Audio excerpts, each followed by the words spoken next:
కాశీపట్టణంలో వారాహి దేవత ఇప్పుడు కూడా చీకటి పడగానే కాశీపట్టణం అంతా తిరుగుతుంది. చీకటి పడగానే గుళ్ళోకి వెళ్ళిపోయి తలుపులు వేసేసుకుంటుంది.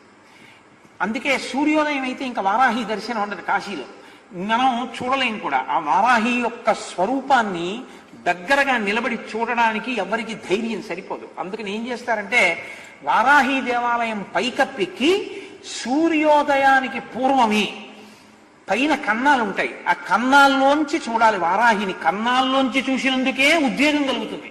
అలా ఉంటుంది ఆవిడ స్వరూపం. లలితా సహస్రంలో చెప్తారే గండనాయకి, ఆవిడ సర్వసైన్యాధ్యక్షురాలు లలితాదేవికి. ఆ వారాహి ఇప్పటికీ కాశీలో తిరుగుతుంది. రాత్రి వేళ లోపలికి వెళ్ళిపోతుంది, తెల్లవారుతుండగా లోపలికి వెళుతుంది. లోపలికి వెళుతుండగానే చీకట్లోనే అర్చకులు అర్చన చేసేసి తలుపులేసి వెళ్ళిపోతారు. ఎవరైనా చూసేవాళ్ళు ఉంటే పైనుంచి ఒకసారి లోపలికి చూసి వెళ్ళిపోతారు అంతే.